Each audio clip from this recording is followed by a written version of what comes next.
भूस्खलनाच्या घटनेचा CCTV video समोर आलाय। मेप्पाडी जवळच्या कल्लाडीमध्ये बोगद्याचं बांधकाम सुरू असताना भूस्खलन झालं। केरळच्या वायनाडमध्ये इतका मोठा मातीचा ढिगारा वाहून आलाय। काही अवजड वाहनं सुद्धा अगदी सहज त्यामुळे ढकलली गेली आहेत। अनेक जण या ढिगाऱ्याखाली देखील अडकलेत। 2 जणांचा यामध्ये मृत्यू झालाय। काही जणांची सुटका देखील झाली आहे। दगड मातीचा हा ढिगारा उंचावरून वाहून येत असताना भूस्खलनामुळे त्याची ही दृश्य सीसीटीव्ही कॅमेऱ्यामध्ये कैद झाली आहेत। केरळच्या वायनाडमधली ही दृश्य आहेत।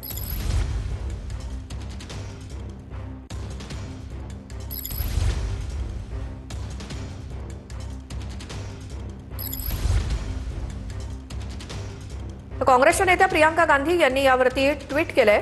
वायनाडमधल्या या घटनेसंदर्भात भूस्खलनामुळे अडकलेल्यांना बाहेर काढण्यासाठी सर्वतोपरी प्रयत्न सुरू आहेत। मुख्यमंत्री स्वतः मदत कार्यावरती लक्ष ठेवून आहेत। खासदार प्रियांका गांधी यांनी केलेली ही पोस्ट। पोलीस, एनडीआरएफ, एसडीआरएफ आणि नागरी संरक्षण स्वयंसेवक घटनास्थळी पोहोचलेले आहेत। त्यांचा हा मतदारसंघ आणि आम्ही सर्वजण जिल्हा प्रशासन, तिरुअनंतपुरम वरून येत असलेले मंत्री टी सिद्दीक यांच्यासह संबंधित यंत्रणांशी समन्वय साधतोय, असं खासदार प्रियांका गांधींनी म्हटलंय। जे अद्याप बेपत्ता आहेत त्यांच्या सुरक्षिततेसाठी आणि त्यांच्या कुटुंबियांना धीर मिळण्यासाठी प्रार्थना करते, अशी पोस्ट या घटनेनंतर खासदार प्रियांका गांधी यांची।